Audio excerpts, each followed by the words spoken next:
Ой, где же вы дни любви, сладкие сны, юные грезы весны. Le monde est fait par les guerres, les frontières sont faites par les guerres. Et puis, après la Deuxième Guerre mondiale, on a décidé que c'est plus bon de faire la guerre. Et du coup, on a délégué la violence ailleurs.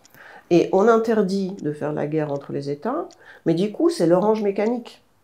Oui, absolument, je suis d'accord avec vous. Et on vit dans une orange mécanique. On dit que, au nom de la paix, on va vous noyer dans le sang. C'est ça, hein? Ah, absolument, mais je suis bien d'accord avec vous. Et du coup, la question, l'OTAN pour l'Ukraine, est-ce une orange mécanique ou une carotte? Ah ben, ça sera une orange, c'est une orange mécanique déjà pour eux. Ils sont noyés dans le sang, en Ukraine. Tout ça sont des questions extrêmement importantes, difficiles et qui demandent une très bonne base historique aussi, comme vous l'avez certainement, et moi aussi. Et les gens ne l'ont plus, cette base. Donc ils ne se rendent pas compte que ce que vous dites à l'instant de la disposition des frontières qui ont bougé dans tous les sens au cours de l'histoire. Les gens ne savent pas ça, je crois, dans leur grande majorité. Les gens ne savent pas.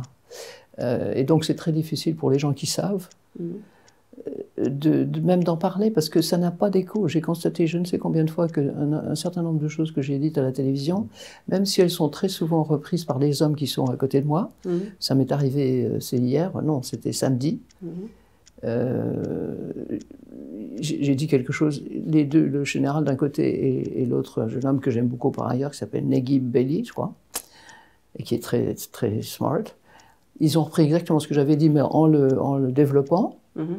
Et j'ai remarqué que c'est souvent le cas aussi, que je ne suis pas tellement super féministe, si vous voulez, moi, ça m'ennuie tous ces trucs, mais je constate quand même que la parole d'une femme est moins écoutée que celle des hommes. C'est sûr. Et par exemple, les hommes vous interrompront très souvent. Ah non, et une femme, moi je n'interromps jamais personne, hein, j'ai pas été élevé comme ça. Les hommes vous interrompent sans aucun problème, mais complètement au milieu d'une phrase. Ah ouais, et les présentateurs, non, jamais. Ouais, alors que ces présentatrices sont des filles, sont souvent des femmes. Enfin, ça m'est égal. Et on n'est pas à la télévision. Oui, on n'est pas à la télé. Du coup, on va parler de ce pourquoi je suis venue. Je vais rembobiner et je vais commencer par parce que vous êtes américaine. Enfin, américaine et française. Il faut vous dire les deux. Je suis très contente de parler avec une américaine parce que j'ai énormément de questions sur l'Amérique. À commencer par le rêve américain existe-t-il encore?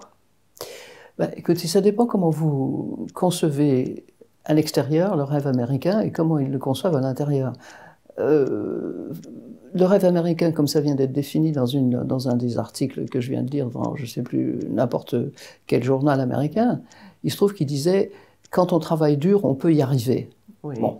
Donc, si vous voulez, le rêve américain, c'est d'une part la possibilité de se réaliser, soit financièrement, soit intellectuellement, soit même physiquement. Donc, si vous voulez, le rêve américain, c'est entreprendre. Entreprendre, c'est agir. C'est surtout agir. Mais il y a aussi la partie du rêve américain qui vient de la fondation d'Amérique, c'est-à-dire des gens qui sont venus en Amérique parce que c'était une secte religieuse qui ne pouvait pas pratiquer sa religion là où il était ou là où ses membres étaient, de façon entièrement libre. Et donc la liberté, et notamment évidemment la liberté religieuse, mais la liberté tout court, c'est quand même ça aussi le rêve américain. Et donc comment les gens à l'intérieur de l'Amérique perçoivent ce rêve, comment ils veulent l'utiliser, ça commence d'abord et avant tout, je crois, par la liberté. Donc, comme je le dis toujours, la liberté d'agir. Pas seulement la liberté de penser, mais la liberté d'agir. Êtes-vous d'accord que ceux qui ont débarqué en Amérique, c'était comme si aujourd'hui on imaginait les gens aller en Mars, parce que c'était les gens qui fuyaient l'horreur du XVIe siècle des guerres des religions, l'oppression religieuse, oui, et il y avait les pestes. Enfin, c'était une période assez horrible. Bien sûr. Et ils sont partis en Amérique, ils ont créé ce pays qui était basé sur le puritanisme et sur des idéaux chrétiens, n'est-ce pas? Et ce culte de travail qui était différent des principes restés en Europe. Donc c'était des protestants. Vous êtes catholique. Oui. D'autant plus, ça m'intéresse votre opinion de quelqu'un qui est catholique. Ce monde était fait par les protestants puritains travailleurs. Et aujourd'hui, l'Amérique est faite de 50-50. Elle n'a presque jamais eu de président catholique. Il y en avait un qui était assassiné. Biden, je doute sur son catholicisme en vue des déclarations et de sa politique. Qu'en pensez-vous? Il y a beaucoup de choses dans votre question. Oui. Les protestants et les catholiques, bon, c'est un énorme sujet. Mon mari est protestant, moi je suis catholique, mais nous ne sommes ni l'un ni l'autre de très bons, ni catholiques ni protestants. L'éthique du travail des protestants, elle est bien là. Ça ne veut pas dire que tous les catholiques sont des fainéants, vous serez d'accord avec moi pour le dire. Que cette secte de protestants, quand même une secte assez extrême par rapport à d'autres sectes protestantes, ou par rapport au protestantisme de base qui est celui de Luther et puis ensuite de Calvin, ce sont des gens qui sont arrivés en Amérique, mais pas tout à fait quand même comme s'ils allaient sur Mars, parce que l'Amérique n'était pas un pays complètement inconnu quand ils y sont arrivés. D'abord, il y avait toutes sortes de gens qui étaient déjà là, surtout dans le sud de l'Amérique. Bon, évidemment, il y avait les Indiens, mais on avait toutes sortes de rapports avec l'Amérique.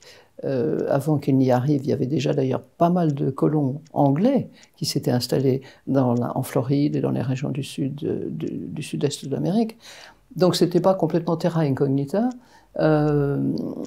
mais évidemment c'était terra incognita en ce qui concerne l'existence d'une structure institutionnelle religieuse qui aurait pu faire ombrage, qui aurait pu faire de l'ombre à cette secte protestante. Ça, évidemment, du coup, ils sont arrivés sur un pays qui était, pour eux, en tout cas, complètement vierge de toute opposition chrétienne ou même d'une autre religion à leur foi. Oui. En ce sens-là, c'était quelque chose de tout à fait nouveau. Mais ils n'étaient pas tout à fait seuls quand même. Bon, comme je le dis, il faut toujours se souvenir qu'il y avait beaucoup d'Indiens quand ils sont arrivés là. Donc, c'était pas comme sur Mars. Mars, en principe, il n'y a personne, sauf peut-être des petits martiens, j'en sais rien. Quand il y avait des incohérences entre les gens qui sont venus en Amérique, quand ils n'étaient pas d'accord, ils partaient à l'ouest. C'est-à-dire qu'il n'y avait pas tellement comme il y avait beaucoup de territoires, il n'y avait pas tellement de querelles idéologiques, peut-être que je me trompe, parce qu'il y avait une possibilité de s'en aller plus loin et de créer sa petite communauté. L'Amérique, comme ça, elle est tolérante, historiquement parlant, parce qu'il y avait toujours je ne dis pas les clans, il y avait toujours des petits groupes, et du coup, ils continuaient de travailler les uns avec les autres, sans se fâcher comme en Europe, parce qu'il n'y a pas tellement de territoire. Êtes-vous d'accord avec ça?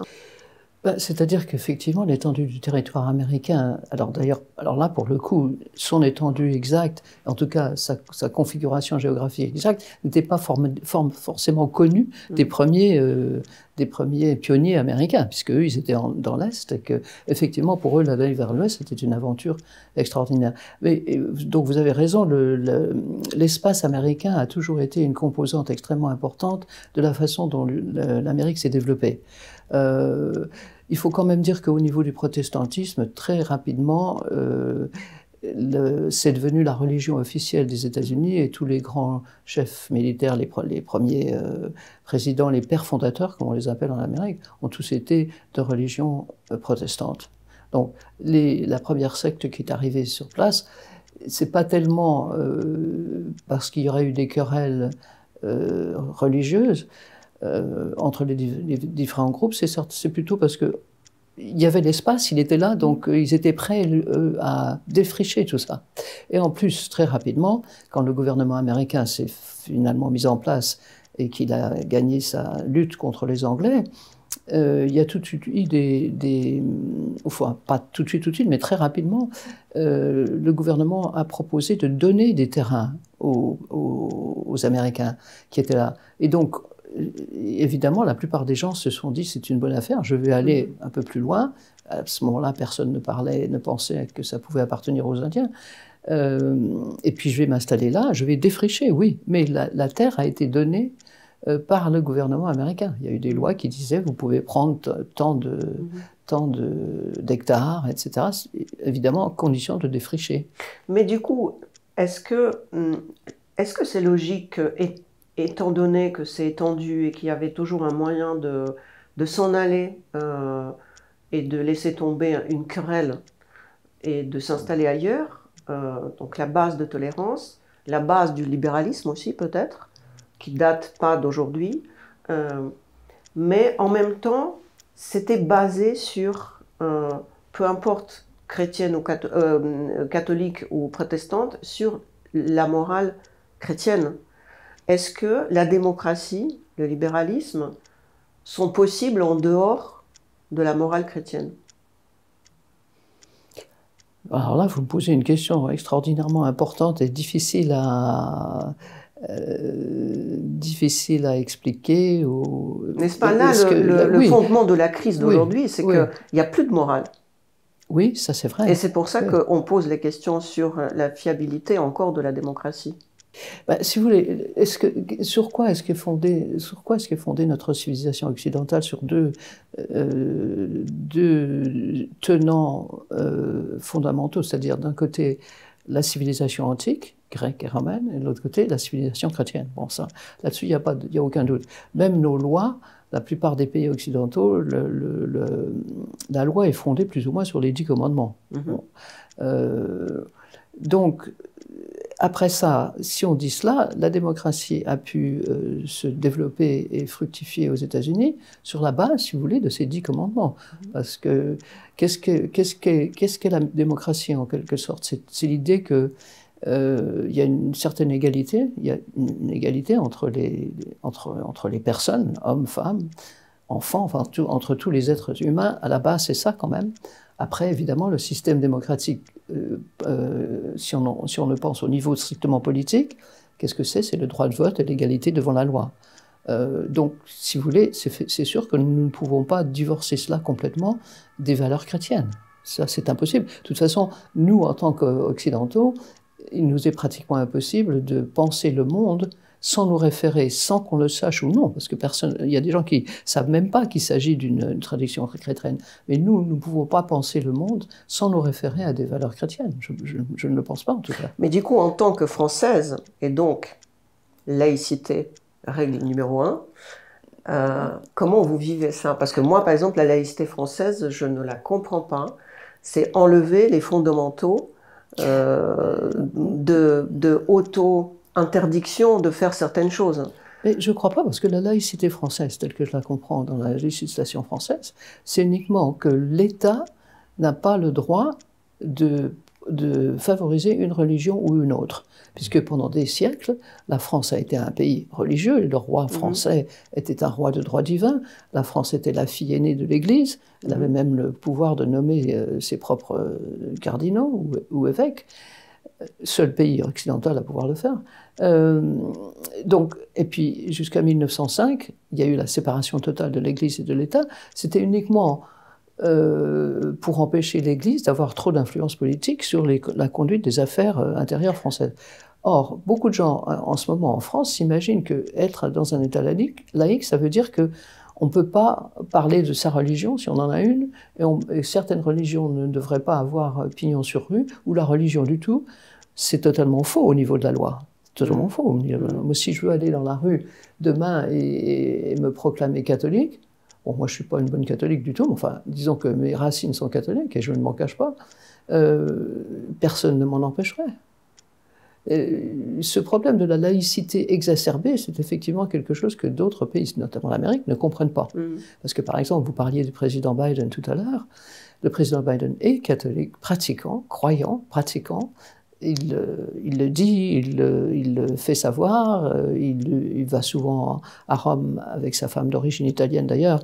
Il parle facilement au pape, etc. Enfin, c'est un catholique pratiquant. Et donc, pour les Américains, c'est quelque chose de totalement normal.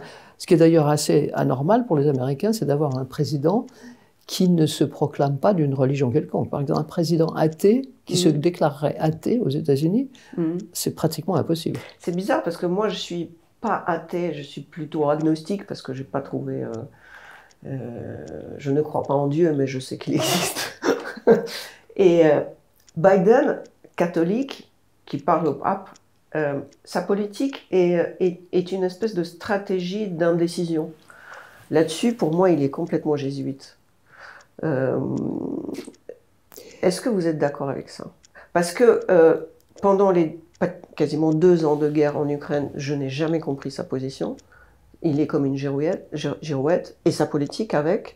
Et d'ailleurs, cette politique des États-Unis, par exemple par rapport à Taïwan, ils n'ont jamais reconnu le Taïwan. Et je ne comprends pas, parce que c'est ni oui ni non, c'est complètement jésuite. Êtes-vous d'accord?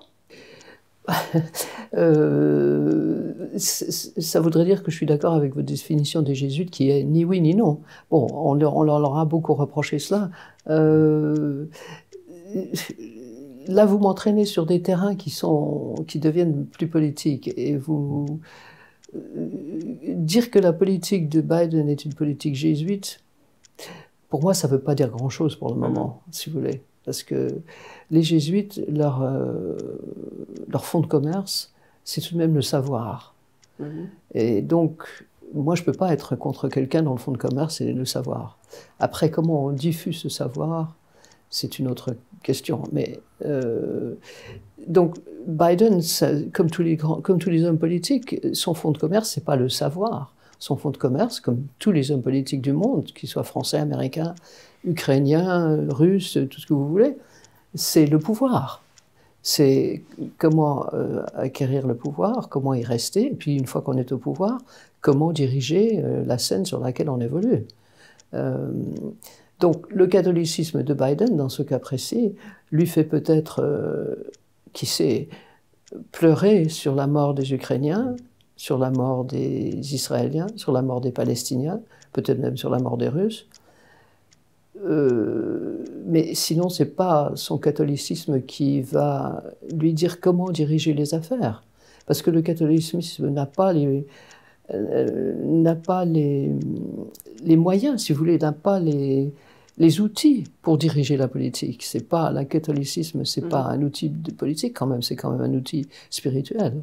Et donc, en principe, ce que le catholicisme ou le christianisme ou toutes les religions sans doute recommandent, c'est d'essayer de vivre selon les préceptes qui ont été inscrits dans les tables de la loi, dans la Bible, dans le Coran, dans l'Ancien Testament, le Nouveau Testament, le Coran, pour parler des grandes religions. Ces préceptes et ces moyens de construire sa vie ne sont pas suffisants ou ne sont pas adéquats au monde moderne, dans certains cas. La seule chose qui est importante dans ces livres, dans ces préceptes, ce sont justement ce qu'on appelle sans arrêt nos valeurs. Alors, nos valeurs... Donc la laïcité, moi, elle me gêne simplement dans le sens où elle est difficile à expliquer aux Américains. Si j'écris un article, par exemple, qui doit parler de cela ou qui doit l'inclure même de façon... assez peu importante. Il faut expliquer ce que c'est que la laïcité, pardon. Et je crois que les Français sont en train un petit peu de tellement parler de la laïcité que même, comme je vous le disais tout à l'heure, ils ne savent plus du tout ce que c'est. La laïcité ne veut pas dire qu'on ne peut pas avoir de religion. Du tout. Ça ne veut pas dire ça du tout. Oui, parce que moi, je ne suis pas américaine, mais moi non plus, je ne comprends pas le concept de laïcité, et pourtant, je ne suis pas croyante. Vous parlez aussi de l'éducation.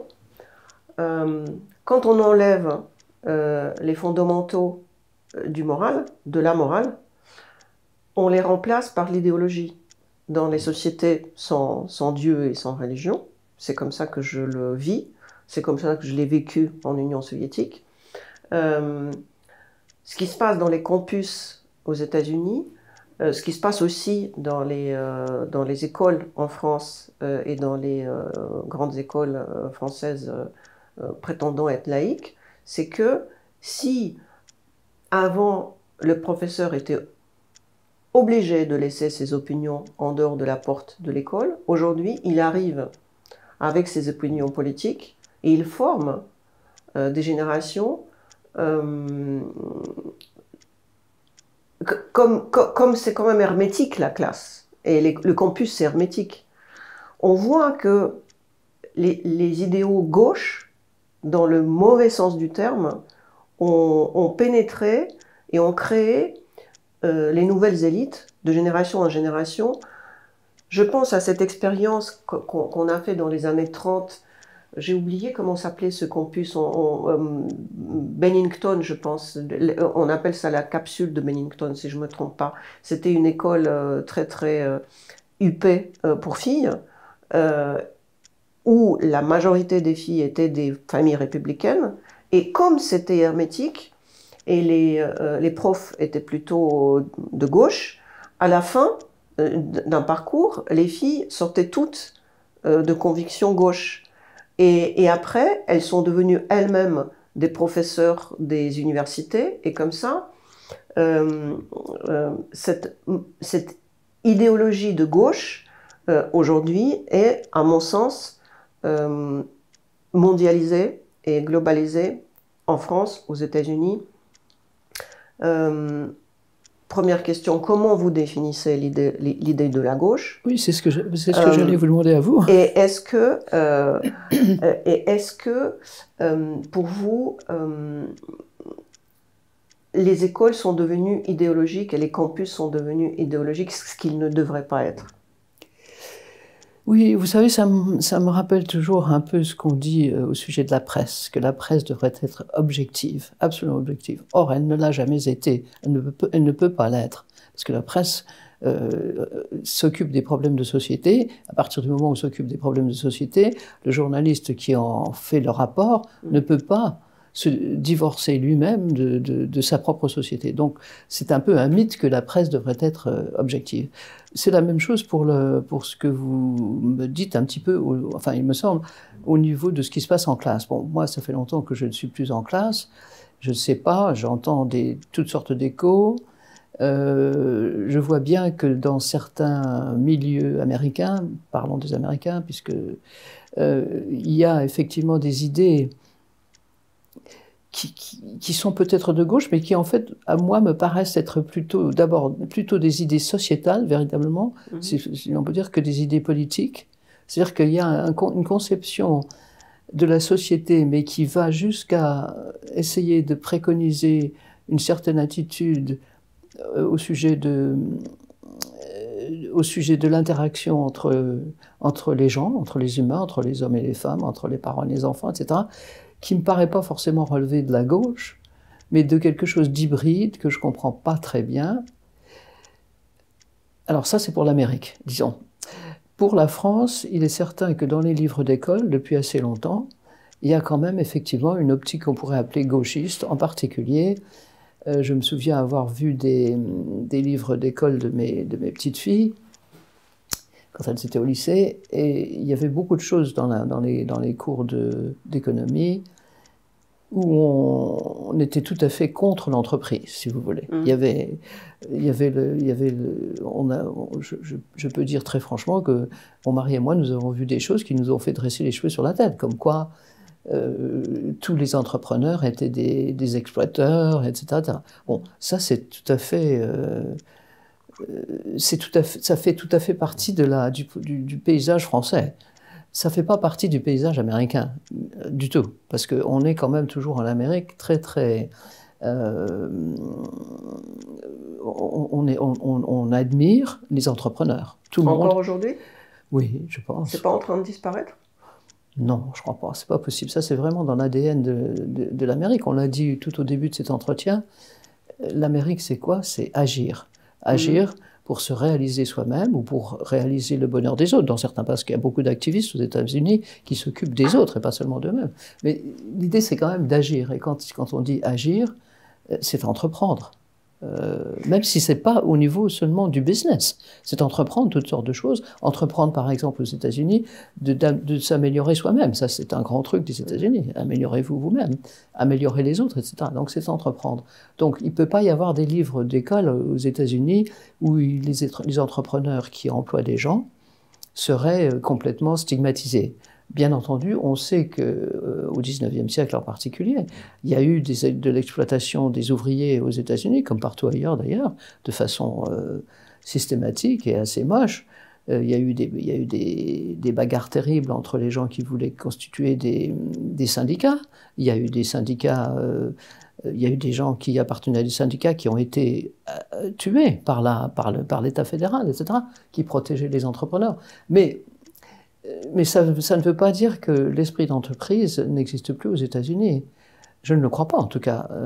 Vous me demandez cette question parce que vous avez J'ai un sentiment constaté que c'est le cas. C'est juste des sentiments, parce que pour répondre à la question « qu'est-ce que la gauche pour moi ?», la gauche, c'est la philosophie de victime. Je pense que le wokisme, il n'est pas né aujourd'hui. Le fondateur de wokisme, c'est Lénine. Il suffit de lire son article qui était fait en 1916 et qui s'appelle l'impérialisme comme le stade suprême de capitalisme. En fait, les gens victimes deviennent des hégémons. Cet article était repris par un Martiniquais, français martiniquais qui s'appelait, je pense, Franz Fanon, qui a dit que maintenant il n'y a plus de gens, de groupes, de politiques, il y a l'opprimé et l'oppresseur. Quelque chose me dit qu'avec le wokisme, qui finalement n'est que léninisme et enfin, le communisme, et le socialisme, c'est la première stade de communisme, j'ai l'impression que c'est ça, l'idée de gauche. Et aujourd'hui, elle est tout à fait américaine. Parce qu'aujourd'hui, si le droit de l'homme nous expliquait que d'abord tu es un homme, enfin, ou une femme, d'abord tu es un être humain. Oui. Et tu as les droits comme un être humain. Aujourd'hui, tu n'as plus les droits comme un être humain. Tu dois appartenir à un groupe de minorités. Oui, ben, vous avez... Et ça, c'est gauche. Oui. Écoutez, moi, j'hésite à qualifier le mouvement du wokisme aux États-Unis comme un mouvement de gauche, parce que c'est un mouvement presque, comment dirais-je, c'est un mouvement américain au départ quand même s'il a envahi un peu toutes les nations occidentales, et même les autres, j'en sais rien. Mais il y a tellement d'éléments dans le wokisme, il y a le féminisme, il y a le politiquement correct, il y a le rapport à l'esclavage, aux Indiens, il y a tout ça ensemble. Je ne suis pas sûr que tout ça ensemble forme quelque chose qu'on pourrait qualifier de gauchisme. Enfin, pour moi, le gauchisme ou les idées de gauche, c'est quand même des idées qui ont une idéologie bien structurée, avec des programmes politiques également bien structurés. C'est pourquoi il n'existe plus vraiment de gauche en France, parce qu'il n'y a plus de... Tout ça est une espèce de fatras de toutes sortes d'idées. Et c'est ça le wokisme, c'est une espèce de fatras d'idées qui sont, par certains côtés, conservatrices, et donc en principe pas de gauche, et puis d'autres idées qui sont extrême et qui serait plutôt ultra-gauche, donc pas de gauche non plus, si vous voulez. Et tout ça est mal structuré, il est composé, le wokisme est composé, comme vous le dites, et là vous avez raison aussi, mais ça c'est très compliqué, de tout un ensemble de petits groupes qui ont des revendications extrêmement précises et qui s'agrègent simplement pour mettre en avant leurs revendications, qui sont, vous l'avez dit, et ça c'est vrai, qui sont toutes basées quand même sur une espèce de victimisation. Et cette victimisation, je suis désolée de devoir le dire parce que ça ne me fera pas d'amis, mais ça a commencé avec un féminisme exacerbé. Le féminisme exacerbé a fait de toutes les femmes des victimes. Et donc, comme il y avait beaucoup de vrai dans cela, étant donné le simple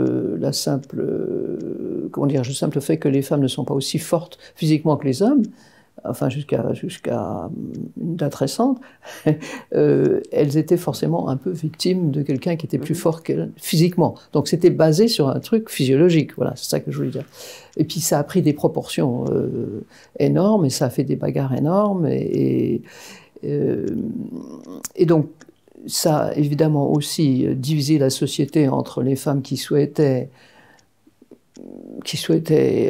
rester amies, si vous voulez, avec les hommes, et les autres qui prétendaient qu'on ne pouvait être que des victimes vis-à-vis des hommes. Bon, ça c'est quand même une grosse partie de ce mouvement woke, qui après a donné lieu à toutes sortes de dérives, notamment dans le domaine sexuel, et puis après dans le domaine de l'éducation des enfants, effectivement. Le mouvement politiquement correct, qui au départ n'était pas forcément de gauche, était plutôt quelque chose qui, encore une fois, nous ramène sans arrêt au puritanisme fondateur des Américains. C'est-à-dire que il fallait pas dire qu'une personne était grosse ou moche, par exemple. Bon, tout ça s'est un peu amalgamé. C'est devenu le mouvement wokisme, qui est évidemment en ce moment décrit par les conservateurs comme quelque chose d'absolument pas forcément de gauche, même parce que si vous voulez, ces concepts de gauche et de droite aux États-Unis, c'est en train de venir à la surface, mais c'est pas du tout compris comme en Europe.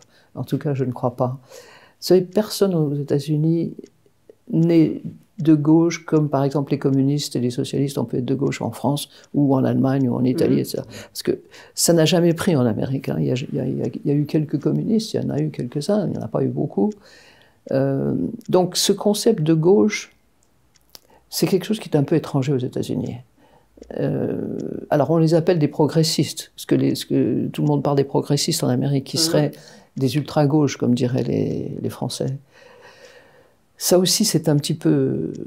c'est pas si facile que ça, parce que en Amérique, tout le monde est assez attaché quand même à la propriété privée, hein, et à gagner de l'argent. Donc en France, gagner de l'argent, être riche, c'est vraiment quelque chose de très mauvais, quoi. On est dit... n'importe quelle personne qui gagne un peu plus que le SMIC, tout d'un coup est devenue... on la classe parmi les riches. Ça n'existe pas aux États-Unis quand même. On a un certain respect pour la richesse. Permettez-moi de m'exprimer. Quand je dis que ça gagne, y compris aux États-Unis, les idées de gauche, Lumpenproletariat, dont parlait Marx, c'est une classe qui ne sait rien faire. C'est donc les paysans qui sont venus dans les villes, qui ne savaient pas comment... Enfin, ils n'avaient aucune profession, et c'est eux qui ont fait cette classe qui a créé la révolution socialiste. Socialisme, c'est l'État qui gère tout, l'État qui planifie. On a vécu la Covid. La Covid, c'est l'argent hélicoptère. La Covid a expliqué aux gens que tu peux vivre avec les dons des États. En Amérique, on a fait des dons aussi, moins qu'en France, mais quand la Covid est terminée, les gens ont dit, mais finalement, de l'argent, il y en a. Pas la peine de travailler, on peut même rester à la maison sans rien faire. C'est ça pour moi le socialisme. C'est-à-dire qu'il y a un groupe qui travaille, qui crée des richesses, et puis il y a de plus en plus de Lumpenproletariat, c'est-à-dire les gens qui ne savent rien faire, et qui vivent avec les allocutions que l'État leur donne.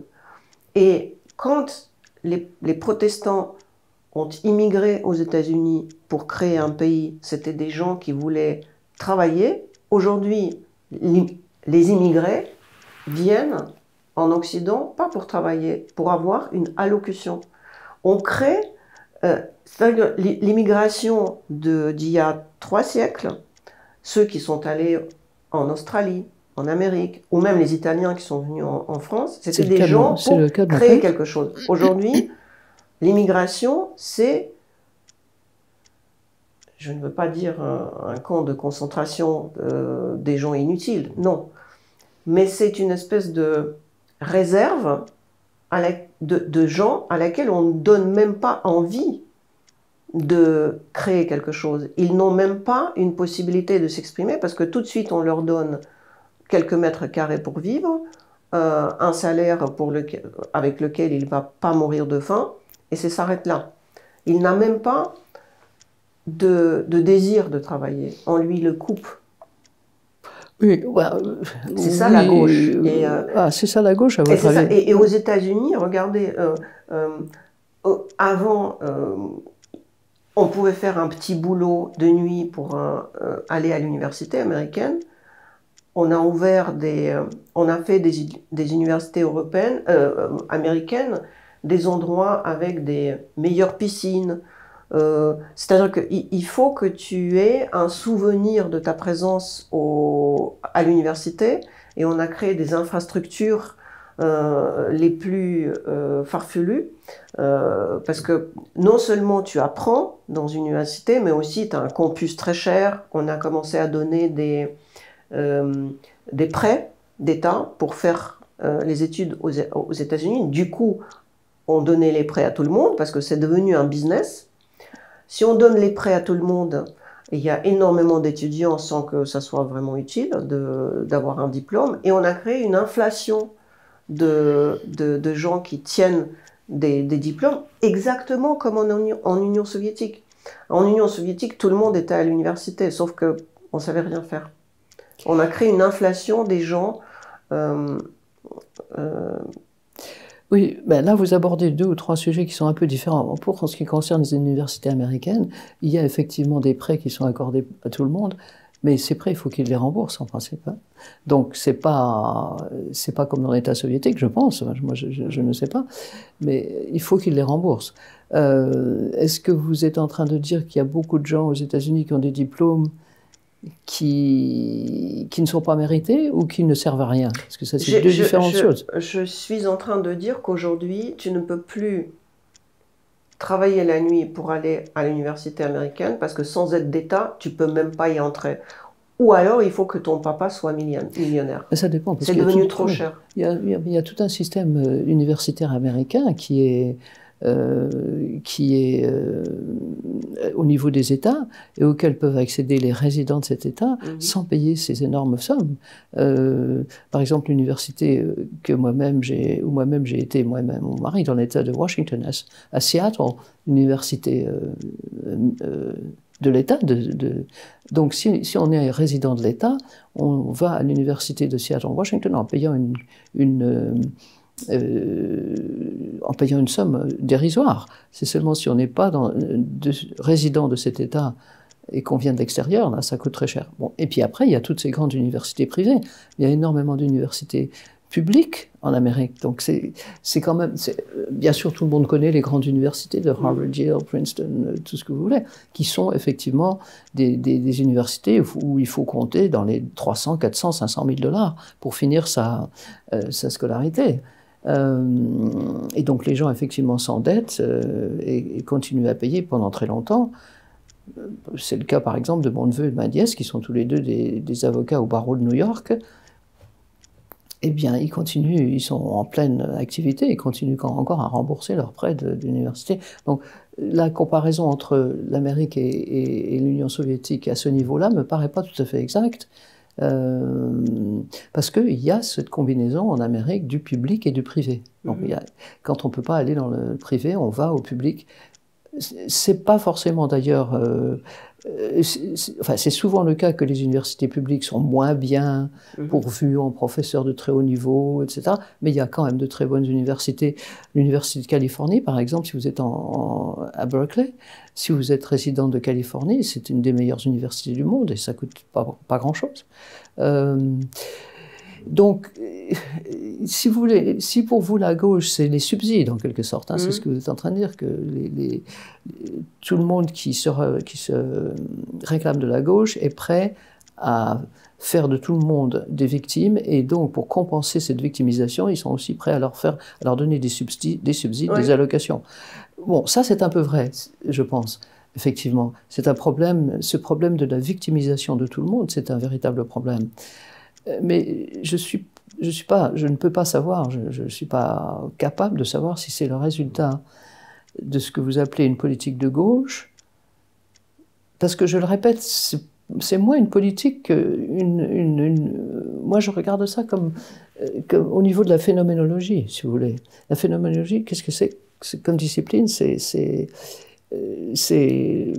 l'étude de comment les idées façonnent la société. Et une chose qui m'a toujours surprise dans toutes les études que j'ai pu faire, c'est la vitesse, la vélocité avec laquelle un certain nombre d'idées se propagent pratiquement dans le monde entier. Et pour essayer d'analyser qu'est-ce qui a fait que cette propagation a eu lieu et qu'elle a été si rapide, il faut plonger aux racines historiques et politiques d'un certain milieu dont on pense qu'il est à l'origine de ces idées. Bon, par exemple, la Renaissance, pour parler de quelque chose que tout le monde connaît. En ce qui concerne la victimisation, d'où ça vient, cela? Moi, je ne suis pas absolument sûr je ne pourrais pas répondre à cette question pour le moment. Il faudrait que je me penche là-dessus de façon très, très poussée. Mais en tout cas, je suis d'accord avec vous pour dire que la victimisation est un élément de notre société qui est extrêmement répandu et auquel énormément de gens souscrivent. Pour moi, elle vient de l'idée que le bâton a deux bouts. Et si tu peux pas être, enfin c'est presque biblique, si tu peux pas être toujours meilleur, ce qui était l'Amérique d'il y a 100 ans, bah du coup tu deviens meilleur parmi les pires. Et tu es une exception aussi, quelque part. Parce que tellement la barre est haute aux États-Unis que on ne peut... Et il y a beaucoup de monde qui prétendent. Tout le monde ne peut pas être Rothschild. Bah, du coup, ils ont dit, les premiers seront les derniers. Ça, c'est directement cité de la Bible, hein, les premiers seront les derniers. Et c'est aussi le slogan du marxisme, de l'international. Qui était rien deviendra tout. Oui, c'est sûr. Encore une fois, il faut toujours se souvenir que Marx lui-même, dans son manifesto, il a dit, oui, comme vous dites, le prolétariat, les gens qui savent rien, il va falloir les éduquer avant qu'ils deviennent des bons communistes ou même des bons socialistes. Donc il y avait déjà cette notion qui pour moi est totalement contraire à l'égalitarisme, justement, cette notion qu'il y avait ce groupe énorme de gens qui étaient effectivement exploités, etc., mais qui ne savaient rien, qui ne savaient pas comment se défendre. Et c'était l'élite qui allait les défendre, ce n'était pas eux. Oui, mais sauf que, parlant de l'élite, au lieu de... En fait, il y a de façon à l'élite de vivre avec son peuple. Hein. L'élite s'est rabaissée au niveau du peuple. En fait, c'est ça qui s'est passé. Ne pensez-vous pas qu'on vit dans une époque des énormes mouvements tectoniques, très très grands, mais les gens qui gèrent ces mouvements tectoniques sont terriblement petits. Sont terriblement quoi? Petits. C'est sûr qu'il y a un mouvement des plaques tectoniques, ça, oui, je suis bien d'accord avec vous. Mais que les politiques qui gèrent ça sont petits, qui ne sont pas à la hauteur de ces changements tectoniques. Oui, si vous voulez, je ne sais pas comment répondre à cette question, parce que si je réponds à cette question par oui, ça voudrait dire que je soutiens l'idée qu'il faut des grands hommes ou des grandes femmes maintenant pour gérer ce mouvement des plaques tectoniques. Or, qui est-ce qui est un grand homme? Qui est-ce qui est une grande personnalité? Grand ou marginal? Ne pensez-vous pas que l'arrivée sur la scène politique des gens comme Elon Musk ou comme le président de l'Argentine ou même Trump chez vous, en quelque sorte, c'est avant d'être républicain, pour moi, c'est des punks. Je sais pas comment. C'est des. En fait, leur philosophie est assez marcusienne. Ils sont marginaux, des marginaux. Vous savez, on dit que pour être un vrai tsar en Russie, il faut être charismatique surtout. Oui. Il y avait. Il n'y a pas de vraie monarchie en Russie. Le tsar, s'il n'est pas charismatique, il ne reste pas. J'ai l'impression que l'ère est venue des hommes politiques charismatiques. Mais moi, je vous répondrai que pour être un homme politique et pour arriver au pouvoir, il faut toujours être charismatique. Je ne connais pas un seul homme je ne connais pas un seul homme qui a été vraiment, qui a marqué son siècle, sa nation, etc., qui n'ait pas été charismatique. Regardez De Gaulle en France. Oui, mais tout le monde cite De Gaulle, ça va, il est déjà... oui, non, mais d'accord, mais pour vous citer l'exemple d'un homme charismatique... C'est pour ça qu'on le cite, parce qu'à partir de Gaulle, ils sont tous pareils. Moi, je suis incapable de citer un nom d'un homme politique français sans être une photo par-dessus. Ils sont tous pareils. Oui, 50 nuances du gris. Oui, bon, on peut aussi penser que, si vous voulez, si les gens votent pour quelqu'un qui n'est pas charismatique, ça veut dire qu'ils sont, pas prêts à voter pour quelqu'un de charismatique, parce que quelqu'un de charismatique est forcément quelqu'un qui dérange beaucoup. Il faut que un certain nombre de personnes se reconnaissent en lui ou en elle, mais il faut aussi qu'un certain nombre de personnes soient contre lui ou elle. Sinon, on n'est pas charismatique. Et il faut qu'il tienne le coup. Il faut qu'il tienne le coup contre les coups de boutoir des gens qui seront opposés à lui. Et en général, ceux qui sont séduits par son charismatique et par ses idées le soutiennent. Et ça fait qu'il arrive au pouvoir et il y reste. Vous parlez de Trump et du nouveau président de l'Argentine. Alors lui, il est presque encore plus caricatural que Trump, mais bon. Mais je ne suis pas d'accord avec vous sur le fait que ce sont des marginaux. Trump est un pur produit américain. C'est un businessman, c'est un entrepreneur. C'est l'entrepreneur de lui-même, à 100%. Et donc, il est très caractéristique de l'Amérique à ce niveau-là. Et donc, c'est pas vraiment une... il est seulement marginal dans le sens où, si vous voulez, il n'a pas jugé nécessaire de se plier à certains comportements, disons, qui sont supposés être qui sont supposés être ceux qu'on doit adopter dans une bonne société. Mais si vous voulez, ça, c'est assez peu important. Au niveau de sa personnalité, c'est un showman, d'abord. Donc, c'est un entrepreneur, et en plus, ce qui est très caractéristique. Oui, un peu comme Zelensky, bien sûr, oui. Sauf que Trump, lui, ne s'est pas trouvé dans une situation de guerre, on ne sait pas ce qu'il aurait fait à ce moment-là. Mais donc Trump est tout à fait typique de certaines aspirations des Américains. C'est-à-dire, il s'est construit, il a construit sa fortune. Bon, il venait d'une famille fortunée, d'accord, mais enfin, il a agrandi il a augmenté sa richesse. Et en plus, il s'est propulsé sur la scène en déclarant qu'il voulait être exactement comme il voulait être. Et c'est ce qu'il fait. Et c'est ce qu'il fait. Mais il n'est pas vraiment anti-establishment non plus. Il est seulement contre l'establishment qui ne lui permet plus de revenir au pouvoir. Mais quand il était au pouvoir, il était en plein dans l'establishment. Voilà. Du coup, on arrive à quelque chose que je voudrais discuter avec vous à tout prix. Je n'ai jamais voté de ma vie. Je ne joue pas à ce jeu. Et je pense que quelque chose qui se passe aujourd'hui me donne raison. Il y avait, peut-être que je me trompe, en Amérique, une espèce de accord que l'élite est en dehors d'une possibilité d'emprisonnement, si on dit vulgairement.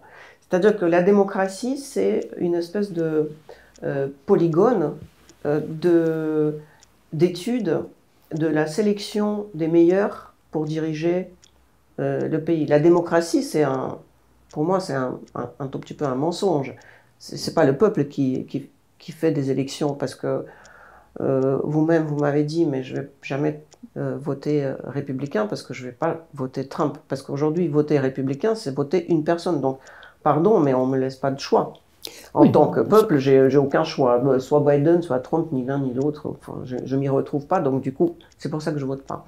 Donc la démocratie, c'est quelque part, on dit, on se mesure, le meilleur gagne, il dirige, et après, il se peut que je perde, et c'est toi qui diriges. Mais avec la succession des accusations de Trump sur tout et rien, on a enlevé l'omerta de « touche pas à l'élite », parce que l'élite, elle est là pour une sélection naturelle. Et aujourd'hui, si tu n'as pas gagné les élections, tu vas direct en prison.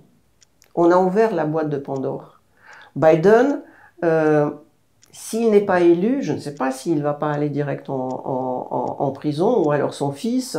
C'est-à-dire que les élections sont devenues aujourd'hui la protection contre une possibilité d'emprisonnement. Et la démocratie et le pays sont loin derrière les intérêts de la trouille. Et en France, c'est ça aussi. Pendant que tu es élu, tu es intouchable. Dès que tu as perdu les élections, et voilà un procès, un autre, troisième, et tu n'es plus la personne qu'on ne touche pas. Est-ce qu'aujourd'hui, l'Amérique, c'est pas les républicains ou les démocrates, au fait, c'est les clans. Quand aujourd'hui on fait un accord avec Biden, on fait un accord avec son clan, pas avec les démocrates. Je ne peux pas totalement vous suivre sur ce terrain. Parce que regardons en arrière un petit peu. Regardons l'élection d'Obama. Il est venu de rien, hein. Il n'avait pas de clan. Bon, non, il n'avait pas vraiment de clan. Bon, il avait été élu comme sénateur 2 ans, je crois 2 ans auparavant. Donc il est venu de rien. Et il a conduit sa campagne au niveau financier, ce qui est important évidemment, parce que les groupes qui financent les campagnes deviennent après extrêmement influents. Il a financé sa campagne surtout à partir de petits dons sur l'Internet. Donc, vous donnez $10, $20, $30, évidemment, ça s'accumule au bout d'un moment. Et donc là, lui, c'est quand même un pur produit d'une démocratie qui a fonctionné, selon moi. Enfin, toujours avec les restrictions de la démocratie américaine qui ne donne place qu'à 2 partis. C'est ce à quoi vous faisiez allusion tout à l'heure. C'est-à-dire qu'avec seulement 2 partis, on n'a pas beaucoup de choix. Ça, c'est sûr. Il faut qu'on arrive à un compromis. Mais il y a quand même le système des primaires qui donne aux votants lambda la possibilité de choisir la personne qui, après, ira jusqu'au bout. Enfin, en tout cas, qui se mesurera à l'autre parti. Et ça a bien fonctionné sous Obama. Il a été réélu 2 fois. Donc, la démocratie, c'est un système qui, selon moi, reste le meilleur, parce qu'on n'en a pas d'autre. Sinon, je ne vois pas... Je ne mets pas ça en question que c'est pas le meilleur, c'est juste que c'est un mensonge comme un autre. Je dirais presque, si vous voulez, si je devais choisir un secteur, je dirais que je suis davantage monarchiste, parce que en monarchie, il y a au moins une chance qu'un honnête viendrait au pouvoir. C'est juste une chance. Tandis que la démocratie, c'est un mensonge, parce que la démocratie, même étymologiquement parlant, c'est des élites. C'est absolument pas, parce que sinon, ça serait ochlocratie, si c'est le peuple qui dirige. Mais non, c'est pas l'ochlocratie, c'est l'establishment qui joue aux échecs entre eux. Sauf qu'aujourd'hui, si tu as perdu une partie en échec, tu peux aller en prison. Et là, ils ne veulent pas. Et du coup, on est de plus en plus loin du peuple. Oui. Écoutez, non, mais moi, je crois que la crise que nous vivons en ce moment, la crise de la démocratie, elle est plutôt due au fait que les gens ne comprennent plus la démocratie représentative. Parce qu'effectivement, il y a quand même eu pas mal de problèmes avec les représentants.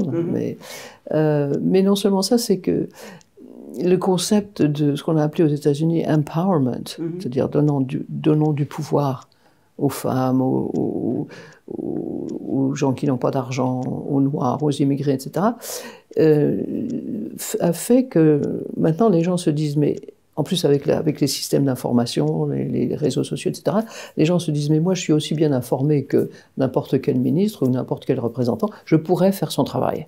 C'est ça le problème. Et donc, les gens se disent, mais il n'y a pas de raison que un tel, bon, oui, d'accord, j'ai voté pour lui, mais il ne fait pas son travail, moi je pourrais le remplacer. Vous savez bien qu'en France, par exemple, il y a eu toutes sortes de discussions sur la démocratie participative. Donc les gens, maintenant, s'imaginent à tort, selon moi, parce que malgré tout, être un élu et après faire son travail dans les parlements nationaux, c'est un gros boulot. Il faut être et avoir une certaine éducation, enfin, même une certaine, comment dirais-je, une certaine volonté d'y travailler. C'est pas comme s'ils faisaient rien. Les gens ont l'impression que les représentants élus démocratiquement ne font rien que se remplir les poches, etc. Il y a toutes ces formules qu'on entend tout le temps et qui sont sans doute vraies pour certains représentants, bien sûr, mais sans doute pas pour la très grande partie d'entre eux. Donc c'est ça, c'est le problème de la démocratie, c'est le problème de l'incompréhension générale de comment fonctionne une démocratie représentative. Et le mot représentatif est devenu un mot que les gens s'arrogent comme étant leur droit, c'est-à-dire qu'ils voudraient se représenter eux-mêmes.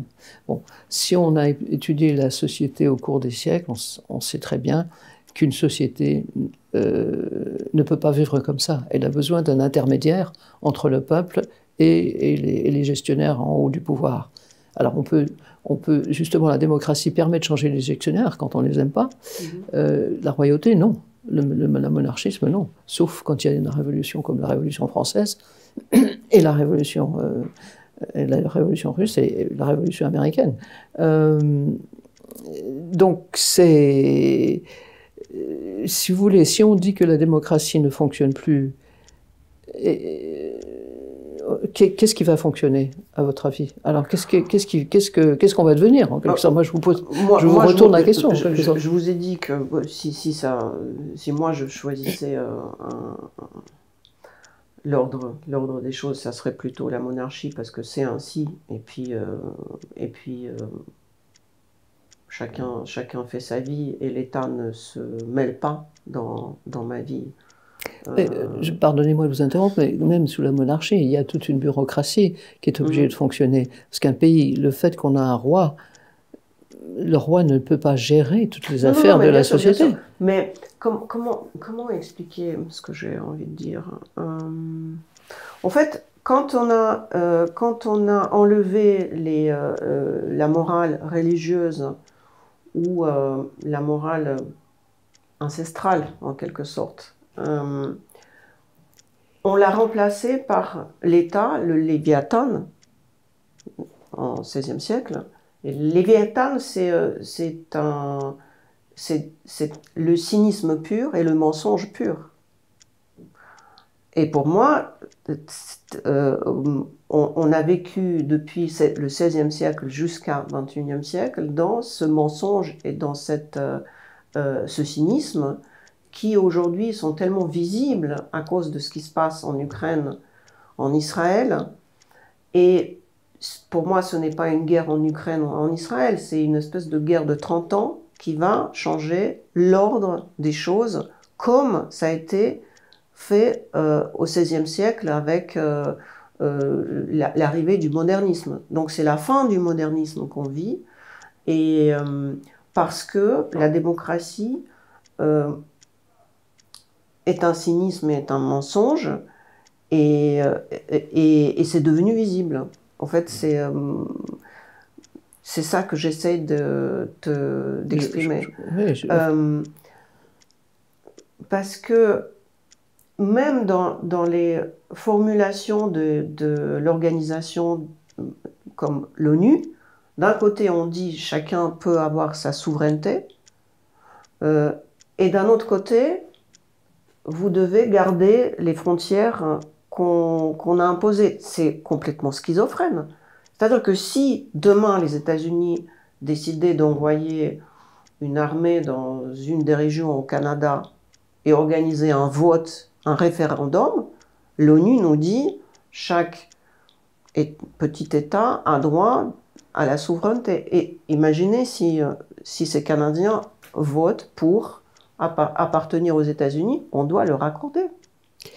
Et le même ONU dit non, il faut garder les frontières telles qu'on les a définies après Yalta et Potsdam. C'est ça la schizophrénie et le mensonge de notre époque. L'ONU ne dit pas cela exactement. L'ONU dit qu'on ne peut pas changer les frontières par la force. Si vous reprenez l'hypothèse de Canadiens qui souhaiteraient se joindre aux États-Unis, ce qui, par parenthèse, est absolument impossible, parce que les Canadiens que je connais bien, j'ai habité moi-même à Vancouver pendant un certain nombre d'années, mon mari a de la famille là-bas, ils n'ont absolument pas envie de devenir des Américains, bien qu'ils partagent avec les Américains beaucoup de traits, mais pas tous du tout. Un pays qui est très différent de l'Amérique, par certains côtés. Oui, donc voilà la différence. Si les Canadiens votaient librement, pas avec la pointe du fusil derrière le dos, pour devenir américains, bon, bah, les Nations Unies n'auraient rien contre. C'est simplement si les Américains envahissent le Canada et leur disent « vous allez devenir des Américains », bon, à ce moment-là, l'ONU s'élèverait contre cette démarche. En ce qui concerne en fait, je ne veux même pas vraiment parler de la guerre en Ukraine, parce que vous m'avez demandé de venir pour parler de l'Amérique, et ça, c'est un sujet en lui-même. Simplement, je suis d'accord avec vous, comme je l'ai déjà dit tout à l'heure, au cours des siècles, les frontières ont changé tout le temps. Et en général, même pas en général, tout le temps à cause de la guerre. Donc, ce n'est pas du tout quelque chose qui est inenvisageable, bien sûr. Mais c'est ça le problème de notre société démocratique, c'est que on a interdit, on a voulu presque arrêter l'histoire.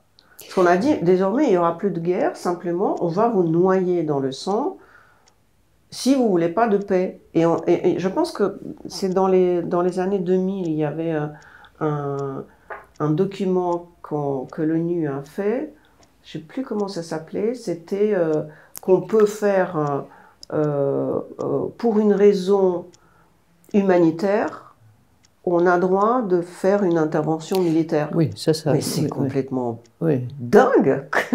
C'est là, parce que si on laissait tout simplement, comme c'était des siècles, les gens du 21e siècle, de la fin du 20e siècle, de deuxième partie du 20e siècle, se croient supérieurs à tous ceux qui les précédaient. Or, tous les conflits étaient résolus avec une vraie guerre. Et on a décidé qu'on est au-dessus de ça, et on va les résoudre autrement, et c'est là où l'orange mécanique arrive. Parce que si on nous interdit de faire la guerre, dans les règles de la guerre, dans ce cas-là, la guerre va venir en bas de la tour Eiffel, et c'est comme ça que ça se passe désormais. Moi, je suis moins pessimiste que vous, mais vous avez à l'instant dit la même contradiction dans un sens, en disant si on nous interdit de faire la guerre dans les règles de la guerre, mais les règles de la guerre ne veulent rien dire non plus. Un État déclare la guerre à un autre. Aujourd'hui, l'Ukraine et la Russie ne sont pas en guerre officiellement. Vous parlez de ce genre de règles, vous ne parlez pas de la conduite même de la guerre, parce que la conduite même de la guerre... Aujourd'hui, l'Israël est en guerre avec la Palestine. On dit non, c'est avec le Hamas. Et on dit non, arrêtez de bombarder les civils. Et personne n'est en guerre dans le conflit entre la Russie et l'Ukraine. Oui, officiellement. Donc du coup, on dit là tu bombardes pas. Oui, il y a certainement, dans tout ce que vous venez de dire, il y a, pardon, excusez-moi, il y a beaucoup de questions, il y a beaucoup de problèmes, il y a beaucoup d'incohérences. Vous aviez dit le mot incohérent au tout début de cet entretien, et je crois que vous avez tout à fait raison. Ce qui nous incombe à nous de faire avec cette incohérence, c'est d'essayer de la clarifier. Et c'est un peu tout ce que nous pouvons faire aujourd'hui. C'est-à-dire qu'au lieu de... Oui, comme vous dites, par exemple, un des grands paradoxes a été à un moment donné aux États-Unis des groupes qui s'appelaient des Humanitarian Interventionists, des interventionnistes humanitaires. C'est-à-dire qu'il faut y aller parce que... Et je vous dis très, très, très franchement que il y a maintenant un certain nombre d'années, quand il y a eu la guerre en Bosnie-Herzégovine, moi-même et mes camarades, j'entends vraiment mes amis, nous réclamions l'intervention des États-Unis pour mettre fin à ce que nous pensions être un véritable massacre. Bon, après, et ça a été d'ailleurs un massacre. Bon, après, on s'est rendu compte que finalement, c'était peut-être pas ça qu'il aurait fallu faire. etc., etc. Mais je veux dire que l'instinct de certaines personnes qui sont confrontées à des situations où on voit beaucoup d'hommes, de femmes, d'enfants périr sous les bombes, par le feu, etc. Notre instinct, je ne crois pas que ce soit un instinct particulièrement de gauche, je dirais même que c'est plutôt, comme on a parlé au début, un instinct chrétien. C'est de dire, il faut arrêter ça. On n'a pas le droit de massacrer ces gens. Un des 10 commandements, c'est tu ne tueras point. Donc ça, quand on a ça à l'esprit, on est quand même obligé d'être horrifié et de dire non, il faut arrêter ça. Or, des fois, on se dit, la seule façon d'arrêter ça, c'est en utilisant une force supérieure pour essayer de gérer le conflit et d'arrêter le massacre. Bon, c'est peut-être pas bien, enfin je veux dire, c'est peut-être pas la bonne solution. La bonne solution serait de pouvoir entreprendre une diplomatie active et qui convainque les deux belligérants d'arrêter ça. Bon, ça serait très bien, mais apparemment ça marche pas. Personne n'est capable, de par son poids moral ou politique ou militaire ou économique, de convaincre les gens qui font la guerre, qui font des massacres, quel que soit leur nom qu'on leur donne, même si ce n'est pas une guerre, comme vous dites, entre la Russie et les Soviétiques, personne n'arrive à convaincre les belligérants de s'arrêter. Pourquoi? C'est très simple, parce qu'aucun des belligérants ne veut faire des compromis qui sont nécessaires pour arrêter les massacres. Et donc, on va effectivement, il me semble, et c'est ce que j'ai eu l'occasion de dire sur des plateaux de télévision et ailleurs, puisque les plaques tectoniques ont bougé, c'est-à-dire que les États-Unis, bien qu'ils soient encore la plus grande puissance économique et militaire du monde, et de loin surtout militaire, ils n'arrivent plus à gérer le monde comme ils l'ont géré depuis la Deuxième Guerre mondiale et qui nous a donné la paix à la plupart de nos pays européens, bien entendu, à tous nos pays européens. Ils n'ont pas encore compris comment gérer le mouvement des autres plaques tectoniques. Les autres non plus, d'ailleurs, les autres non plus. Les autres ont simplement compris, semble-t-il, qu'il fallait quand même, de toute façon, ne pas être seul face aux grands pays. Il faut toujours être un petit peu... se joindre avec d'autres pays pour pouvoir tenir tête aux demandes de certaines grandes puissances. Et il va falloir attendre un certain temps pour voir comment tout ça va se décanter. Et il me semble à peu près certain qu'entre-temps, on aura encore plus de conflits. C'est sûr, c'est pour ça que je pense que c'est la nouvelle guerre de 30 ans, la guerre de religion. Oui, parce que pour moi, quelque part, cet manichéisme qui était inventé par Nixon, qui disait l'empire du mal, l'empire du bien, d'ailleurs aujourd'hui on dit, c'est complètement manichéen, et Kissinger qui a créé le monde de la politique de business, quelque part, on revient vers comme disait Ortega y Gasset, la religion vivante. On est obligé. Parce que regardez, les musulmans, ils ont une religion vivante. Oui. Tandis que les catholiques, les protestants, je ne parle pas des orthodoxes, hein, leur religion, elle est rituelle, elle n'est plus vivante. C'est pour ça qu'on perd. Enfin, je veux dire, les chrétiens perdent. Donc, le retour des valeurs est nécessaire. Kissinger est mort, pour moi. Avec lui, peut-être, on va enterrer cette réelle politique qui est une politique sans valeur. Et on est obligé de retourner vers le monde abrahamique, parce qu'on est obligé de revenir vers les valeurs, donc chrétiennes, musulmanes, peu importe. Sans ça, on est perdu. Oui, enfin, il faut aussi se souvenir quand même, je suis un peu d'accord avec vous, mais d'ailleurs les gens partout montrent qu'ils ont besoin d'une autre spiritualité, bon, parce qu'en fait c'est de ça dont on parle, mais il faut quand même se souvenir qu'avec toutes nos valeurs, on a eu justement la guerre de 30 ans, les guerres de religion, et surtout les guerres de religion. Enfin, évidemment, il n'y avait pas que la religion qui jouait dans les guerres de religion, bien entendu. C'était aussi, évidemment, une guerre de territoire, une guerre de politique, etc., bien sûr. Mais enfin, malheureusement, l'existence, la puissance, l'extrême pénétration du religieux dans le public de toutes les nations occidentales jusqu'à, disons, le début du XIXe siècle, ça n'a pas empêché des guerres meurtrières partout. Au contraire. Donc, malheureusement, ce n'est pas seulement non plus ça qui va nous sauver du conflit. des conflits à venir. La démocratie, c'est une religion? Non. Non, ce n'est pas une religion, puisqu'il n'y a pas de Dieu, il n'y a pas d'être suprême. Sauf si on considère que le peuple... L'État est devenu... non, ça serait le peuple, la démocratie, l'être suprême. Le peuple, pas l'État. Parce que l'État, en démocratie, est dépendant du peuple, théoriquement. Oui, non, la religion, c'est... Moi, je dirais que si quelque chose devait sauver le monde, plus que la religion qui a fait ses preuves comme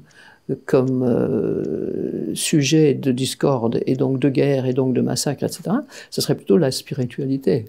C'est-à-dire essayer de concevoir le monde avec, à sa tête, dirons-nous, à son origine, une sorte d'être suprême dont on pense qu'il ou elle, si on veut, serait capable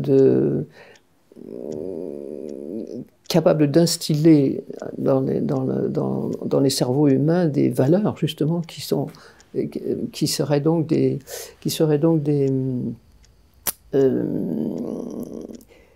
points de repère. Parce que c'est ça, nos valeurs doivent être des points de repère. Si on n'a pas de points de repère, on ne peut pas avoir de valeur et on ne peut pas vraiment fonctionner de façon efficace non plus. Enfin, je veux dire, soi-même, on est perdu dans le grand noir d'une existence complètement démunie de quelque chose qui soit plus grand que soi. Parce que quand même, la condition humaine, a toujours été celle-là, de se demander qui sommes-nous, comment sommes-nous arrivés là, est-ce que quelqu'un nous a fait, est-ce que nous sommes une génération de... Enfin, ce sont des questions que les petits-enfants de 5-6 ans posent à leurs parents. Comment est-ce que je suis là, pourquoi est-ce que je suis là, pourquoi est-ce qu'on meurt, etc. Enfin, toutes ces grandes questions. Donc ça relève de la spiritualité. Bon, pour répondre à ces questions, les religions ont inventé des systèmes avec un dieu à la tête et puis toutes sortes d'auxiliaires, et puis tout un système de valeurs. Et une grande majorité des peuples qui vivaient sur la Terre à ce moment-là s'est reconnue dans l'une ou l'autre de cette pyramide de suggestions, et a été capable de l'accepter parce que, sans aucun doute, elle représentait des repères qui suffisaient à régir la société. Pas évidemment chaque cas particulier, mais qui donnait un cadre de référence. Les États-Unis étaient un pays qui était plutôt hermétique pendant un moment. Et puis, arrivée la Première Guerre mondiale, il fallait créer une espèce de presque propagande pour appeler les Américains d'intervenir en Europe. D'ailleurs, pour moi, c'était à ce moment-là que la propagande a été créée. Parce qu'il fallait convaincre ces Américains plutôt séparatistes d'aller... C'était pas séparatiste, c'était isolationniste. Voilà, c'est ça. Parce que séparatiste, oui, vous avez raison, oui. C'est moi qui me suis trompée de... Oui, donc ils étaient isolationnistes, parce qu'ils étaient tous arrivés en Amérique pour s'éloigner de leur pays d'origine, donc ils n'avaient pas envie d'y retourner. Exact. Et donc, Première Guerre mondiale, tout d'un coup, les États-Unis sortent de leur isolationnisme. Vous ne sentez pas que les États-Unis se referment de nouveau et ce policier du monde, comme on dit, soit il ne peut plus, soit il ne veut plus être le policier du monde. D'ailleurs, oui, je suis bien d'accord avec vous. Oui, est-ce que c'est bien ou mal? Et qu'est-ce que les autres Européens vont faire sans cette... Ah bah on pourrait avoir tout un autre entretien là-dessus. Oui, c'est certain qu'il y a plus de volonté isolationniste aux États-Unis à l'heure actuelle, mais l'isolationnisme américain actuel n'est plus celui d'avant la Première Guerre mondiale. Parce qu'il y a quand même chez les Américains cette volonté 1000 fois répétée, sans cesse répétée, de diriger le monde. Les discours de tous les présidents américains, aucun paysan, c'est pas comment, en Russie, en Union soviétique, je veux dire, ils ont tous, sans arrêt aux lèvres, il faut que nous dirigions le monde. We have to lead en anglais. Et c'est ça qui est un peu le problème des Américains à l'heure actuelle. tout le pays souscrit à cet objectif, parce qu'ils savent qu'ils sont les plus forts en termes militaires de très très loin, et en termes économiques, ils ne sont pas beaucoup plus forts que l'Europe en entier, hein, mais en termes militaires, c'est certain qu'ils n'ont aucun concurrent. Et en plus, la position d'être un leader, bon, bah, c'est une position qui est plutôt valorisante. Et donc, ils ont à la fois ce sentiment qu'il faut que l'Amérique conduise le monde, parce que l'Amérique est démocratique, parce qu'en plus, elle fonctionne sur des valeurs chrétiennes, hein, in God we trust. Et en même temps, ils n'ont pas envie que leurs enfants aillent se faire tuer en Irak, au Vietnam, en Corée, même en Israël, en Ukraine ou n'importe où. Alors, il y a ces deux sentiments très forts qui sont complètement opposés et qui donc tiraillent les Américains dans les deux sens. C'est pour ça qu'on voit une telle division dans le pays aussi. Et ça, c'est pas près de se résoudre, si vous voulez. Et surtout pas maintenant, parce que là, on s'approche peut-être, on va peut-être vers une guerre beaucoup plus grande. Peut-être que l'Iran va entrer dans le jeu. Donc, on s'attend à des périodes difficiles, ça c'est sûr. Mais c'est ça le problème aussi. Quand il y a eu la Première Guerre mondiale, ça a été difficile de convaincre les Américains, mais ils sont venus en Europe.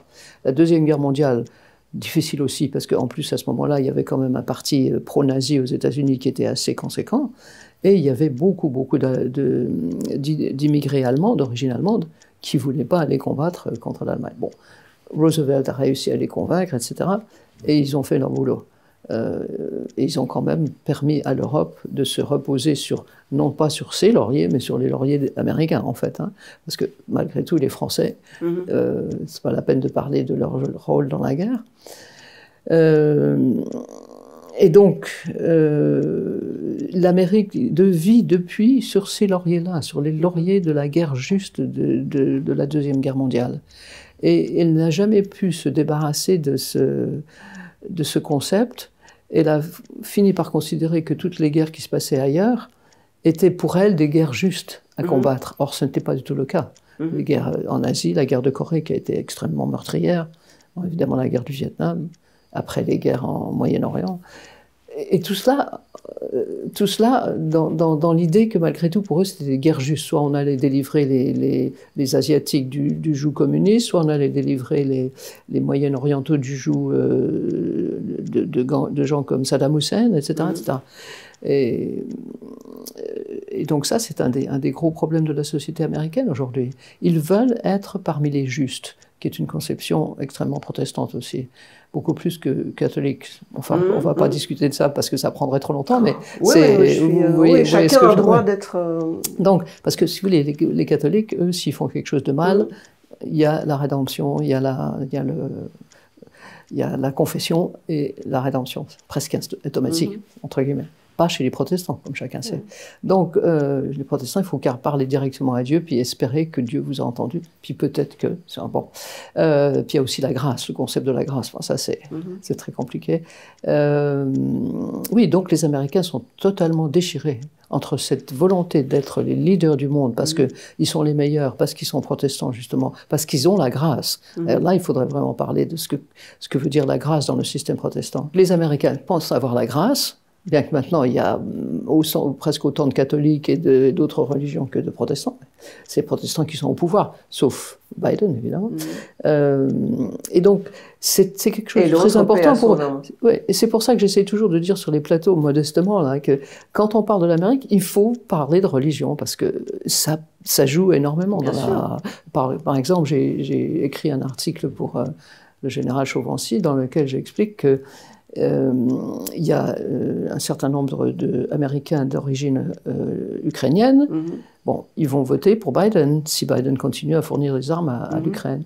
Et en plus, ils sont situés dans des États clés, la Pennsylvanie, l'Ohio, le Michigan, surtout en Pennsylvanie, qui est un État clé. Biden est né en Pennsylvanie, vous savez.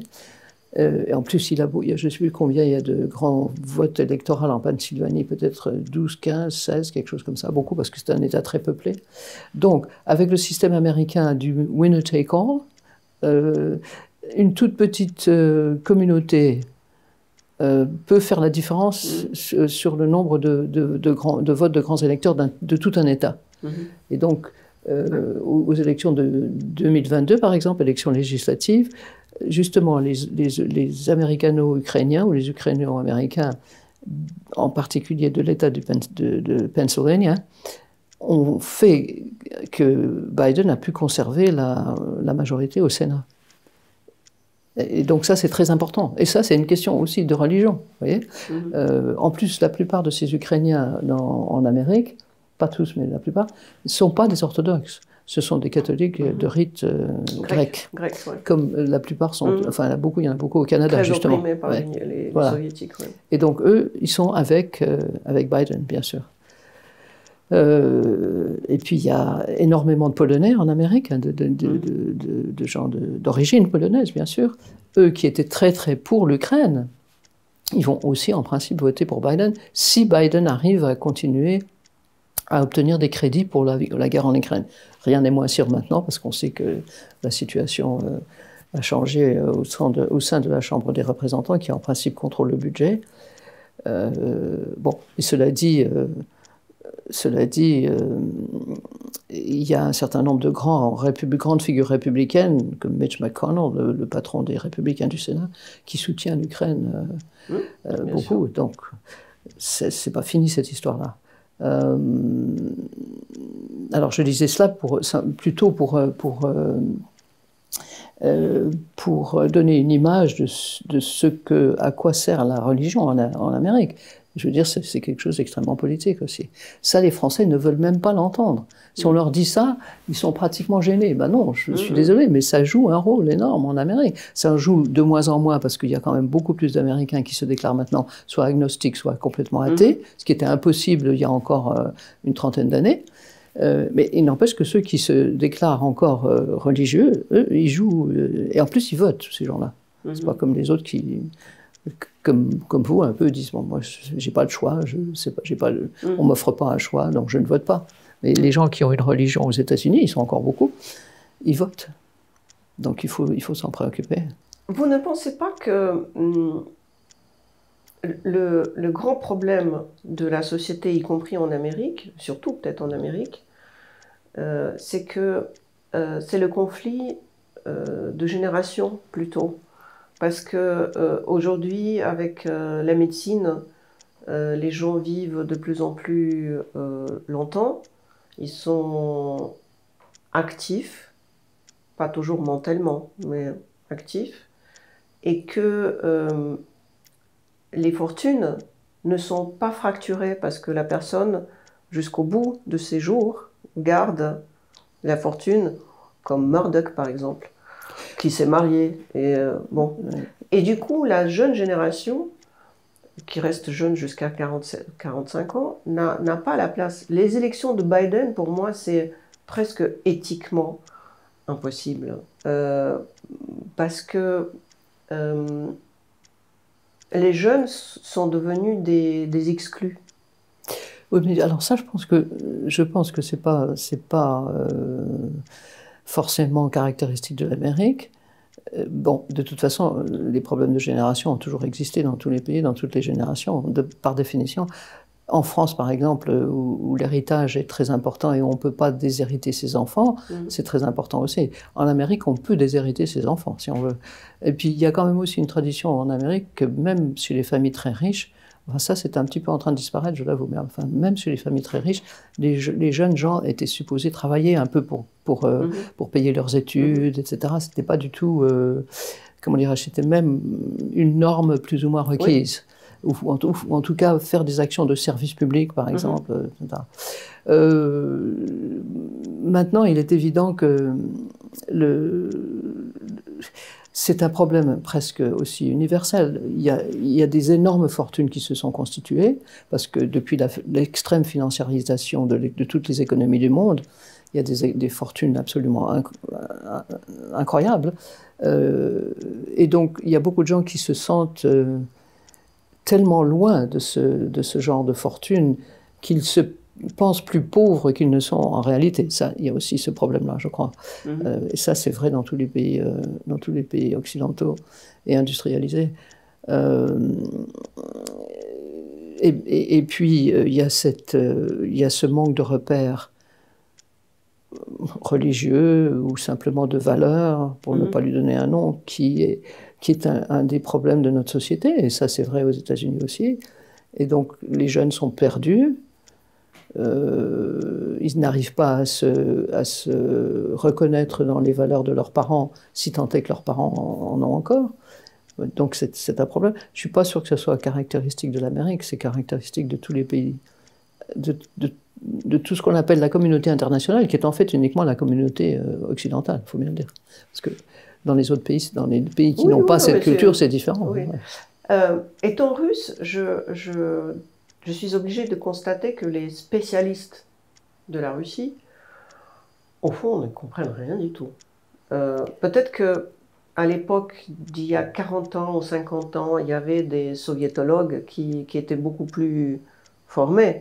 Aujourd'hui, quand j'entends des jugements sur la Russie, j'ai l'impression qu'on est loin de connaissance de comment est faite la Russie et comment on est et pourquoi on agit de telle ou telle façon. Qu'est-ce que l'Européen ne comprend pas en Amérique? J'ai l'impression que on ne comprend pas l'américain comme on ne comprend pas le russe, ou on se pose des fausses questions. Si vous devriez donner quelques exemples de l'incompréhension, à part par exemple celle que vous venez de citer sur la religion et la présence de Dieu et de la morale chrétienne, quelles sont d'autres choses qu'on n'a pas compris en Amérique? C'est vrai que je suis toujours la première à dire que les Européens ne comprennent pas les Américains. Quant aux Russes, c'est encore plus difficile, je crois. Les différences sont des différences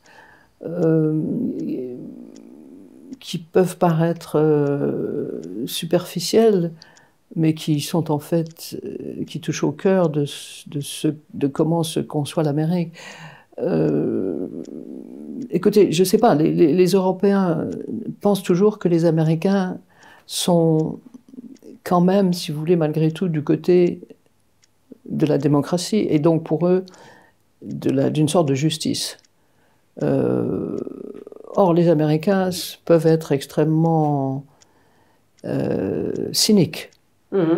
Sauf qu'ils peuvent être, elles le sont très souvent dans leurs actions, mais ils ne le seront jamais dans leur langage. Parce que ça ne se fait pas aux États-Unis. De montrer son cynisme, c'est pas bien vu. Mais ça ne les empêche pas d'être très cyniques dans la conduite des affaires, par exemple. Business is business, hein, comme on dit. Et donc, la conduite des affaires internationales, c'est aussi du business. Parce qu'il y a quand même beaucoup d'éléments qui parlent d'argent dans la conduite des business internationales, ne serait-ce que le commerce des armes, qui n'est pas le seul. Évidemment, l'Amérique n'est pas le seul à faire du commerce des armes, hein, tout le monde en fait. Enfin, c'est un des plus grands marchands d'armes du monde. Donc il y a ça, il y a cette drôle d'idée que, à la fois c'est sympa, mais qu'on peut faire toujours confiance aux Américains. Ben non, pas toujours. Ils sont tout à fait capables de faire des tournants à 180 degrés, d'un jour à l'autre, d'une minute à l'autre, et puis après ils vous disent, et après ils vous disent, ben non, mais oui, mais maintenant la situation a changé, donc nous aussi on a changé, parce qu'évidemment leur grand pragmatisme est une des conditions de leur succès. Et ils fonctionnent de façon extrêmement pragmatique. Donc ça, les Européens ne comprennent pas toujours, parce que les Européens sont toujours encore que ça me paraît peut-être en train de disparaître de plus en plus vite, ils sont encore, si vous voulez, comment, je cherche mon mot, ils sont encore empêtrés dans certaines formes de relations sociales qui les empêchent de faire telle ou telle action, alors que les Américains ne le seront pas. C'est-à-dire que s'ils pensent qu'ils sont sur le bon chemin, quel que soit leur objectif, ils vont y aller, quelles que soient les circonstances, quelles que soient les conséquences, pour les autres. Une question de juste curiosité, le paraître qui est très important, le comme il faut, qui est très très important chez les Américains, contrairement en français qui, franchement, ne ressemble à rien parfois. Est-ce que ça aussi, c'est le culte du protestantisme et de ne pas perdre face, parce qu'entre la personne et le Dieu, il n'y a, pas d'institution. Il n'y a pas d'intermédiaire. Et du coup, ne pas perdre la face, c'est terriblement important. Ben non, justement, alors je vous dirais un peu que les Américains n'ont jamais peur de perdre la face. D'abord parce qu'ils sont les plus forts, ils se pensent les plus forts du monde, donc ils n'ont pas peur de perdre la face, jamais. Même si tout le monde est en train de dire si par exemple ils devaient lâcher l'Ukraine, etc., quelle claque, etc. Non, ça les concerne, oui, ça les concerne dans l'immédiat, mais ça ne les concerne pas parce qu'ils sont quand même toujours convaincus au plus profond d'eux-mêmes qu'ils sont les meilleurs.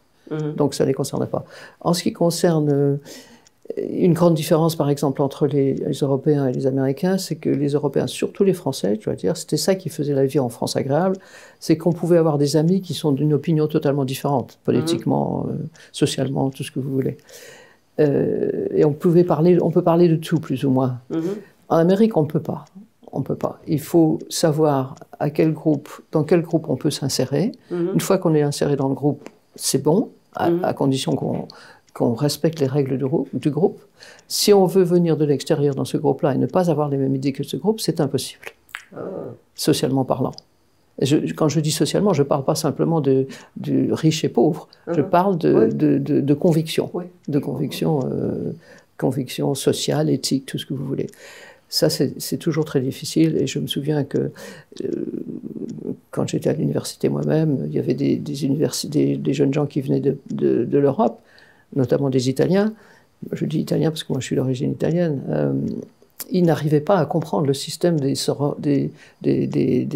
comment ça s'appelle en français, sororities, fraternities, et avec tous ces rites par lesquels il fallait passer et qui sont maintenant devenus apparemment assez utilisés en France aussi, des rites parfois très difficiles, pour être acceptés dans la sororité ou dans la fraternité. Puis après, une fois qu'on était là, bon, c'était pour la vie, c'était des réseaux, Bon, ça, je crois que les Européens ne comprennent pas très bien. Et puis, il y a une dernière chose que je voudrais dire à ce sujet, ça peut paraître un peu trivial, mais ça ne l'est pas au fond. C'est qu'on n'est pas supposé... Par exemple, si on invite des amis américains à dîner et qu'on ne sait pas quelle est leur opinion politique ou leur opinion religieuse, alors il ne faut aborder aucun sujet qui pourrait toucher de près ou de loin à ces questions. Ça ne se fait pas du tout. On ne parle que de, je ne sais pas moi, des enfants, du temps, de la nourriture, enfin tout ce que vous voulez, sauf de sujets qui seraient peut-être importants au niveau du moi profond des gens. Ça ne se fait pas. J'ai une réflexion, et ça va peut-être être ma dernière question. Je suis amatrice de l'opéra, et, moi aussi. Et souvent je me retrouve dans le carré américain. Parce que quand on est mécène, parfois quand il y a des galas, on met les mécènes, et comme je suis seule, la solitude c'est mon dada, on me met, je ne sais pas pour quelle raison, dans le carré des Américains, ils sont tous assis là. Et ça m'a un jour fait rire, parce que je sais que les Américains soutiennent énormément Versailles, énormément l'opéra. Oui. Et on les accuse toujours de tous les maux, tout en piquant leur fric et ne disant pas qu'il pue, qu'il est mal gagné. Avec la guerre en Ukraine, les Européens critiquent que les États-Unis ne donnent pas assez. Quelque part, ça me rappelle mes camarades russes qui souvent sont très intelligents mais très pauvres, et qui m'appellent pour me dire comment je dois aider leurs autres copains très pauvres, en soulignant que si j'étais comme toi, et j'ai des moyens, si j'étais comme toi, je l'aiderais moi-même. Mais comme je n'ai pas, tu dois faire. Et qui me donne des ordres comment je dois aider les gens que je ne connais pas. Quelque part, ça me fait penser à l'Amérique qui aide énormément de causes, et que les gens qui ne font rien, ou peu, les critiquent pour leur pingrerie qui n'en est pas une. Ai-je raison? Ben, le système américain est basé sur la philanthropie pour subvenir aux besoins de ceux qui en ont besoin, justement, puisqu'ils n'ont pas choisi d'avoir des filets de sécurité comme en Europe, par exemple. Bien qu'il en existe aussi aux États-Unis, quoi qu'on ne le dit pas assez, mais il en existe aussi. Enfin, c'est aussi, la philanthropie, c'est aussi un résultat du protestantisme. C'est-à-dire que si on est riche, c'est un peu parce que Dieu nous a considérés comme bons et capables, et pas seulement capables, mais méritant la richesse. Donc il faut partager avec les autres. Donc ça, c'est aussi quelque chose de vraiment très très puissant dans l'ADN des Américains. Et puis évidemment, la philanthropie pour les œuvres telles que l'opéra, les musées, les hôpitaux, etc., c'est très prestigieux. Donc ça renforce le prestige des gens très fortunés. Et ça leur donne un sentiment d'avoir contribué, de ne pas avoir simplement épuisé les ressources des autres pour devenir plus riches eux-mêmes, etc. Donc c'est vraiment inscrit dans l'ADN des Américains. Pourquoi est-ce qu'on les critique? Ben, ça, c'est simplement, il me semble, enfin, c'est peut-être tort de réduire cela à une simple constatation d'ordre général, mais c'est simplement qu'on envie toujours les riches. C'est presque humain, si vous voulez. On envie toujours les riches. Alors évidemment, comme ils sont riches et comme ils donnent beaucoup d'argent, on s'imagine qu'ils ont derrière la tête toutes sortes d'autres raisons. Mais les raisons qu'ils ont sont à la fois bonnes et mauvaises. C'est-à-dire qu'elles sont bonnes parce qu'ils veulent aider les autres, parce que souvent leur religion ou leur tradition religieuse leur dit que c'est la bonne chose à faire.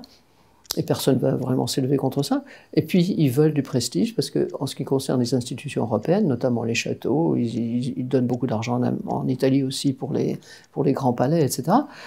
C'est du prestige, ça donne l'occasion de sortir, de se mettre en robe du soir, de se retrouver entre soi, et puis d'être dans des bâtiments merveilleux, etc. Et puis surtout, pour les Américains, il ne faut pas oublier, ils ont seulement 250 ans.